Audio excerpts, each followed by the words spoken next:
Assalamualaikum warahmatullahi wabarakatuh. Kembali lagi bersama saya, Fezi Vandari. Video kali ini membahas pembelajaran tematik kelas 3, tema 1, pertumbuhan dan perkembangan makhluk hidup, subtema 1, ciri-ciri makhluk hidup, pembelajaran 1. Dengan Ibu Guru Fezi Vandari. Nah, tujuan pembelajarannya: 1. Membuat variasi pola irama pada lagu Cicak di Dinding dengan benar. Yang kedua, menguraikan kosakata dalam teks tentang kebutuhan, yaitu makanan dan tempat hidup makhluk hidup yang ada di lingkungan sekitar tempat dengan benar. Yang ketiga, mengatasi masalah yang melibatkan penggunaan sifat operasi hitung pada bilangan cacah 1000 sampai dengan 10.000 secara tepat. Makhluk hidup terdiri dari manusia, hewan, dan tumbuhan yang mempunyai cirinya masing-masing. Sekarang kita mempelajari ciri makhluk hidup pada hewan. Nah, cicak merupakan salah satu contoh makhluk hidup. Ibu Guru mempunyai sebuah lagu, mari kita perhatikan. Di bawah lagu tersebut terdapat kotak persegi yang dibaca pendek dan kotak persegi panjang yang dibaca panjang. Bagaimana kalau kita nyanyikan bersama? Cicak-cicak di dinding, diam-diam merayap. Datang seekor nyamuk, hap, lalu ditangkap. Nah, dari syair lagu tersebut, cicak memiliki ciri-ciri. Pertama, dapat bergerak itu dengan cara merayap di dinding dan memerlukan makanan. Makanan cicak adalah nyamuk.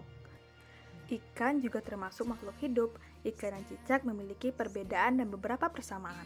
Dari segi cicak bergerak dengan cara merayap. Yang kedua, cicak memerlukan makanan. Makanan cicak adalah nyamuk. Yang ketiga, cicak bernafas dengan paru-paru. Dan keempat, cicak berkembang biak dengan cara bertelur.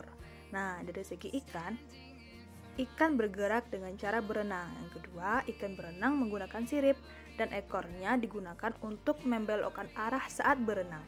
Yang ketiga, makanan ikan adalah cacing dan pelet. Dan yang keempat, ikan bernafas menggunakan insang. Yang kelima, ikan berkembang biak dengan cara bertelur. Ciri-ciri makhluk hidup yang harus kita ketahui. Makhluk hidup kan tadi terdiri dari manusia, hewan, dan tumbuhan. Setiap makhluk hidup pasti bernafas. Kemudian makhluk hidup itu bergerak sehingga dapat berpindah tempat. Kemudian makhluk hidup peka terhadap perangsangan. Selanjutnya, makhluk hidup itu memerlukan makanan dan minuman untuk kelangsungan hidupnya.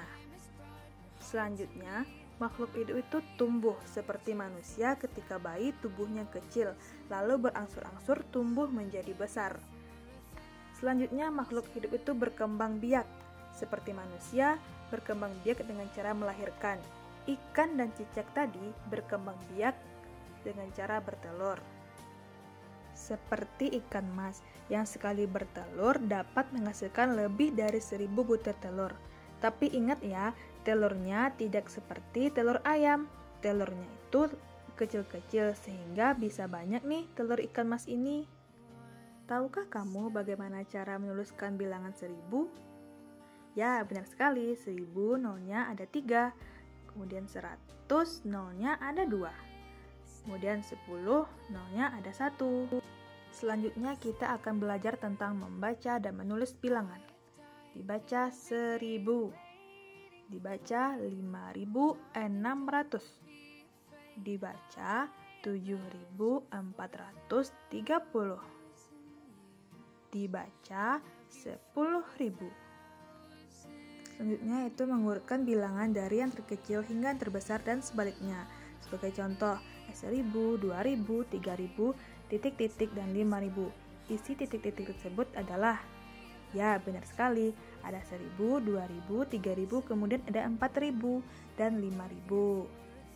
Bilangan selanjutnya yaitu ada 4300, 1300, kemudian 2300, 3300, dan 5500. Urutkanlah dari bilangan terkecil, kemudian urutkanlah dari bilangan terbesar. Dari yang terkecil yaitu 1300, 2300, lalu 3300, kemudian 4300 dan 5500. Dari yang terbesar itu dari 5500, 4300, lalu 3300, 2300 dan 1300. Alhamdulillah, sekianlah pelajaran kita pada hari ini. Semoga dapat dipahami ya. Salam hangat Ibu Guru Fezi Vandari.